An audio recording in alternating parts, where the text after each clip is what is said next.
How you doing, everybody? I'm your host, Tony Torres. Welcome back to another edition of Nomad Sports. Today, we got plenty to get into. We got Wimbledon quarterfinals about to start.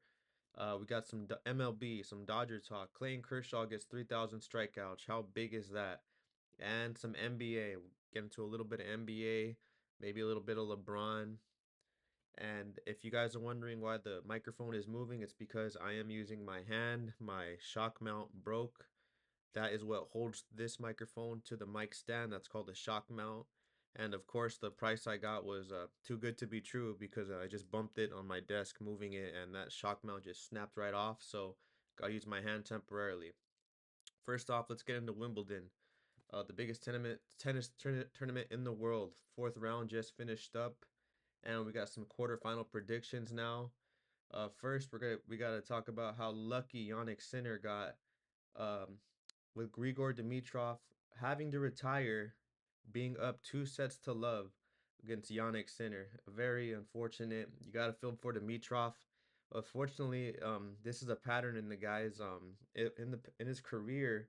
I believe this is his fifth straight major having to retire because of an injury. It's a unfortunate pattern to see, but you got to take care of yourself. You got to stay healthy. And even when you look like you're in the best shape, like for a guy like Dimitrov, he just seems to be plagued by that injury bug.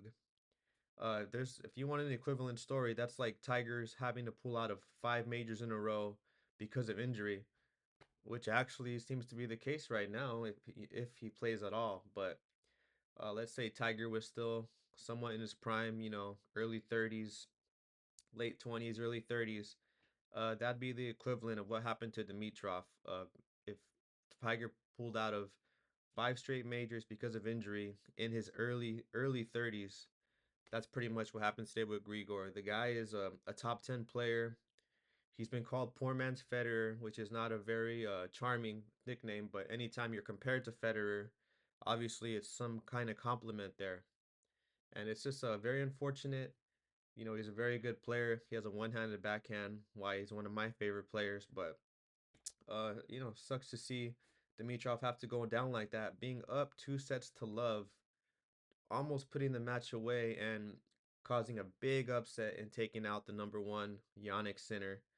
But fortunately, you don't know if it's father time, if it's just pure luck. But he had to retire. He pulled a pec, tore a muscle. He was up 2 sets to love. It was 2 games all in the third set, and it seemed to be really prominent when he was serving, and he had to stop the match. Went to go see the doctor. He came out crying.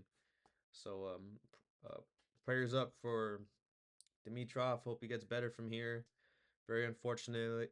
Very unfortunate. Yannick Sinner, the lucky loser there, where he was losing at the time. So he's in the quarterfinals now. For the rest of the matches, we got Taylor Fritz versus Kachanov.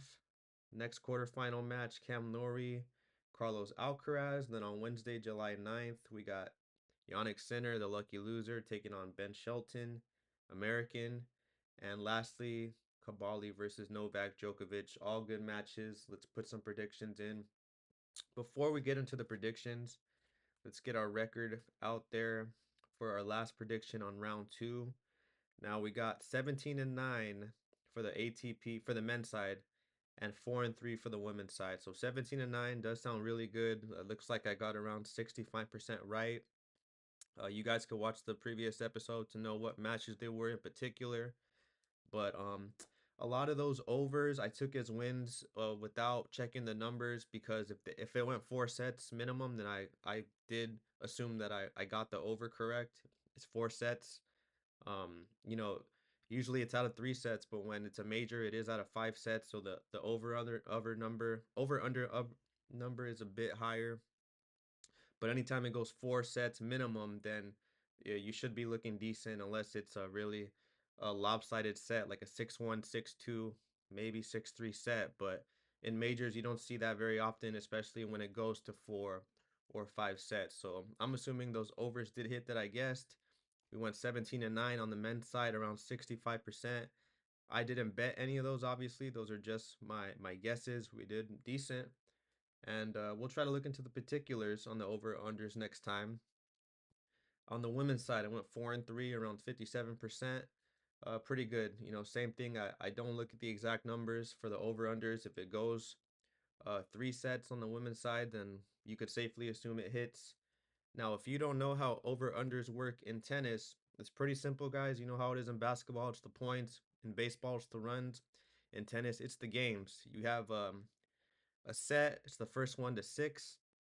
So if the over under is 24 games and it goes 3 sets, 6-4, 6-4, 6-1, obviously the over hit. You know, that's the way tennis works. You have to win by a margin of two.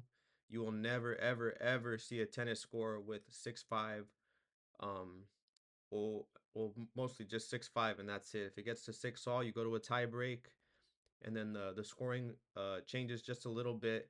And as soon as you get to first to seven, all by one, let's say you won the tie breaks 7 points to five, then on the scorecard it would show you winning 7-6, 7 points to five. That's how the tiebreak would come out. So even though I just said you win by a margin of two, that's how the only way it'll show up like that on the scorecard. It will say 7-6, but the score in that tiebreak would be 7-5 for the tiebreaker points, and then it comes out 7-6. I know it's confusing, but when you learn to love a sport, you just learn about this stuff naturally. So that's how the points is for tennis. If you guys have any questions, feel free to let me know, and I'll be happy to help you guys out understand tennis. So that's the gist of Wimbledon so far. Now let's get into the quarterfinal predictions. So we got four quarterfinal matches before we get to the semis. So for the first match, American Taylor Fritz versus Russian Kachanov. I'm going to go Taylor Fritz. He just won a title on grass. So I'm going to keep the ball rolling with him.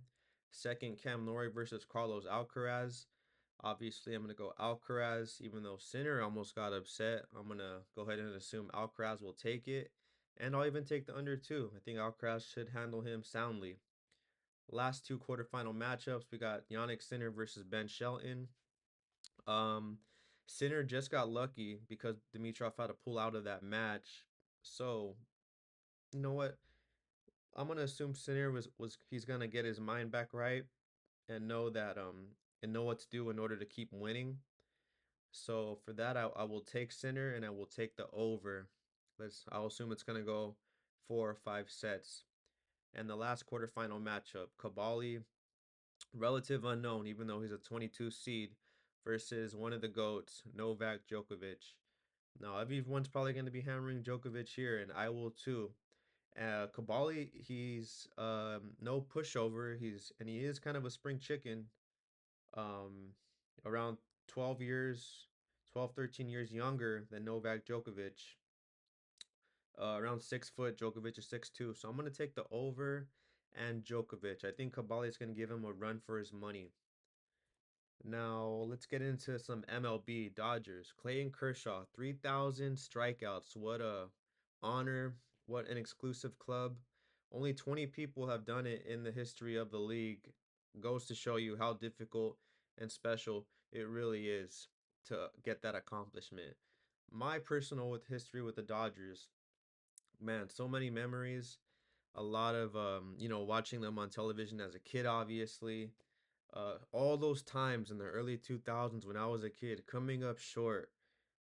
You can never forget it when you just pay way more attention to baseball as a kid, and seeing the Dodgers fall short so many times against the Phillies, against the Cardinals, always falling short in the National League Championship Series. It was so disappointing watching that as a kid, and it's great to see him, get there and get it done as you're older, obviously, in 2020, and then now in 2024. And when you're a kid, it would have been so much more better, but nonetheless, it's great to see my Dodgers getting it done. Just so many memories, all those in the early 2000s, coming up short, remembering guys like Brad Penny, Joe Beimel, Chad Billingsley, Rafael Furcal, Nomar Garcia Parra, Olmedo signed, Hisop Choi. All those Dodgers that I remember, man, it was such great times, especially because of my grandfather who had season tickets and getting to go to the games all the time. But what a treat. And this is all before the Dodgers are as popular as they are now, obviously, with Mookie Betts, um, Shohei Ohtani. Obviously it's not the same price to go as it was when I went when I was a kid, but still great memories, and I was even able to get some autographs back when I was a kid too. My grandfather took me to spring training, and like I said, this is all before the Dodgers blew up in popularity, acquiring Shohei Ohtani and Mookie Betts and guys like that. When I went, when they were in spring training, I remember meeting James Loney, getting his autograph. I got Clayton Kershaw's autograph, Fernando Valenzuela's autograph, and it's just great memories. And you take it for granted as a kid, and going now, obviously it wouldn't be as easy to get those autographs. I'm assuming how crowded it could be, and having to wait, for your favorite player's autograph. When I went when I was a kid in the early 2000s, I just took it for granted, but I still did wait there and got all those autographs because who knows if I'm ever gonna do that again. It's a lot easier to do when you're a kid. As an adult, obviously, it's a little different, but you're a fan no matter what. You're a fan if you're a kid. You're a fan if you're 70 years old. And those are just great memories I have getting those autographs and then giving them to my grandfather when I got back home. That was a great feeling giving him those autographs because it's because of him I am a Dodger fan. And when he passed away, I tried finding those autographed balls, and my family, of course, no luck. They're saying, "Oh, could be in one of our warehouses." Some of them are contractors, so we had different yards for our equipment everywhere. And I'm asking my family, where are those autographed balls they gave my grandfather? And they're saying they're somewhere, but I gotta find them, obviously. But still a great feeling giving him those balls, and hopefully I do find them when I get a chance to visit my family's business, you know. So all so many great memories with the Dodgers, and great family I had taking me to all those games. It's because of my family I got to experience that, and I'm very grateful for that. I got to meet Clayton Kershaw, Fernando Valenzuela.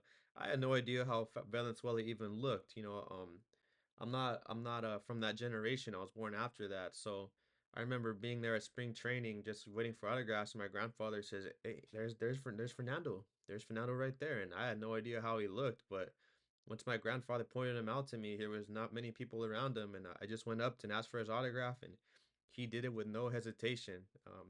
Very gentlemanlike. Obviously, his English was not very good, but he was still a very gentlemanlike. And I was able to get Fernando's autograph. Very grateful for that. He obviously passed away not too long ago. Today is July 7th. It's 11:05 p.m. here in Los Angeles. Just to give you guys a quick reference of today, we got the first round of quarterfinals Wimbledon happening tomorrow, July 8th. Just to give you guys a reference. For some NBA, let's get into the Lakers. LeBron needs to go. Quite frankly, I can't see how you're gonna take your player option, take your 50 million, and then turn around and say in an interview that you need better players and you don't understand why you're not getting good players. Well, you're taking 50 million. Maybe if you took a page out of Tom Brady's book, you would have more luck winning more championships. But obviously, that's not in LeBron's playbook. He's gonna take what he can get, which I completely understand too. We're not here forever, and obviously we want to make as much as we can for our families, of course. And yeah, you don't want to leave anything on the table, especially with just how hard it is to live. And talking about NBA players, that may sound funny because these guys are very rich, but at the same time, you got to take what you can get. They're not in the league forever. But when it comes to a case like the Bronze, you're obviously looking for championships, and if you want championships, you got to take a pay cut. Otherwise, how are you going to build a roster? How are you going to build a roster when you're taking a 50 million this year? So it's kind of like an oxymoron listening to LeBron sometimes, I'll tell you. And so he needs to either go or take a pay cut. And obviously, he's not taking that pay cut. He's going to get that 50 million. And that's setting it up for next year. Is LeBron going to stay in LA or is he going to go? He's no longer the best player in the world. He's no longer the best in the world. He now is one of them, but when you're not an obvious best player in the world, you're not priority anymore. Now that's Luca. Now that's Luca, and they need to build around him. So let's see what happens with LeBron. Um, but I don't see him wanting to stay if he's gonna not gonna want to take a pay cut.